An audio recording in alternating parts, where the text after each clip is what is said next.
fun. I promised that I would do another reading of my book, so I'm going to do that now. Apologies for anyone who doesn't love cats, but my cat Frankel would like to join us today, so say hi to Frankel. This chapter in Ghosts of a Holy War takes place in 1936 when the British authorities who ruled what was then British Mandate Palestine decided, after a year of violent attacks by Arabs in Palestine against the Jewish community, the British rule over Palestine would need to come to an end, but they didn't know what they should do with the land. With the incessant attacks behind them, at least for now, the British Mandate government took to a favorite pastime, a royal commission of inquiry. The Peel Commission, named for its chairman Lord Peel, was sent to Palestine to determine the causes of the violence and a plan for the future. The Mufti boycotted the Peel Commission even before it arrived, declaring that no Arab would participate in the inquiry so long as Jewish immigration continued. Though the colonial secretary sought to appease Arab sentiment by approving just 1/5 of the immigration quota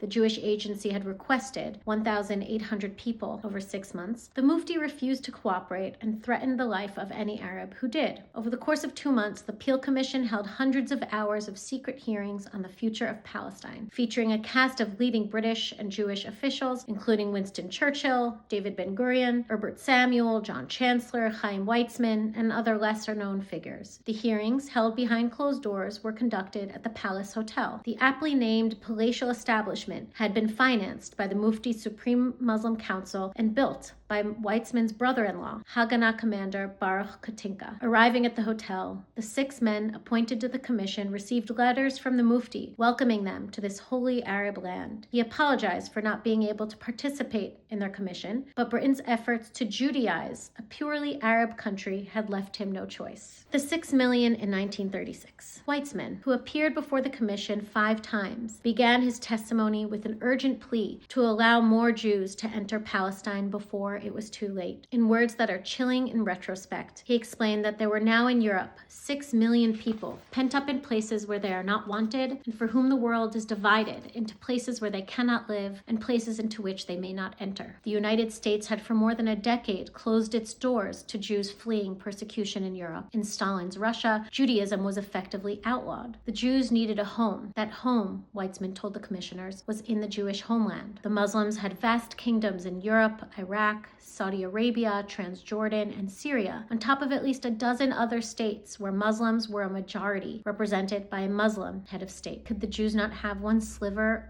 of land to call their own in this world? The underlying cause is that we exist, Weizmann argued. The only question you have to answer is, have we a right to exist? If you answer that question positively, everything else flows from it. Revisionist leader Zev Jabotinsky had been banned by the British from entering Palestine in 1930 after he delivered the harshest public condemnations of the British in the aftermath of the riots of 1929. Jabotinsky was interviewed by the commission in London. Echoing Weizmann, Jabotinsky told the commission that the source of Jewish oppression was being everywhere a minority, nowhere a majority. Jabotinsky cautioned the commissioners that time was of the essence. We have got to save millions, many millions, he warned. Yet he deferred from Weizmann in his solution to that statelessness. Weizmann had told the commission that the Jews did not need a majority Jewish state. He proposed a governing system with equal representation for Arabs and Jews. Jabotinsky, however, insisted the Jews needed nothing less than a sovereign Jewish state with a Jewish majority.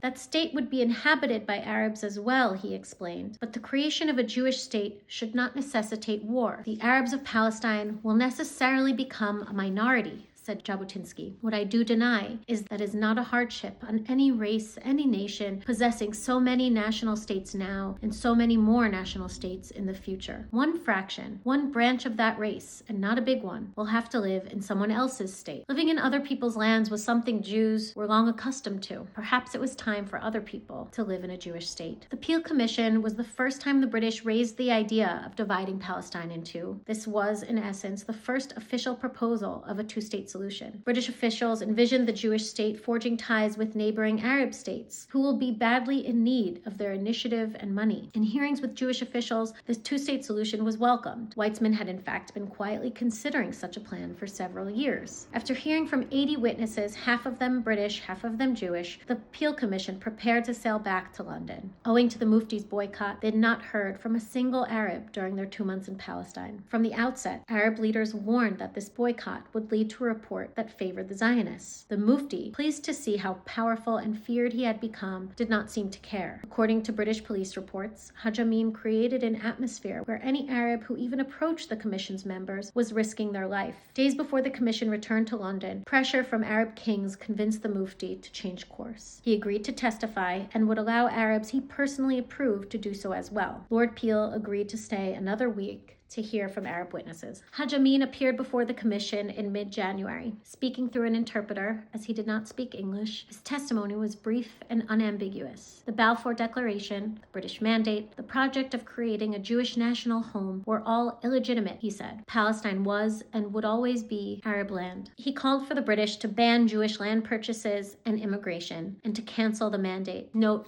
we're talking about land purchases, because all of this land was being purchased and not stolen or transferred to Jews, as so many would like you to think. The Mufti repeated his claims that the Jews were a danger to Muslim holy sites. The Western Wall, he insisted, was a purely Muslim place to which the Jews had no connection or claim. Their goal, he explained, was to rebuild the Jewish temple on the ruins of Al-Aqsa. Without broaching the idea of partitioning Palestine, the commission asked the Mufti what he proposed should be done with the 400,000 Jews now living in Palestine. "We must leave all this to the future," he said. Asked if they could remain in Palestine, the Mufti replied simply, "No." That's all for now.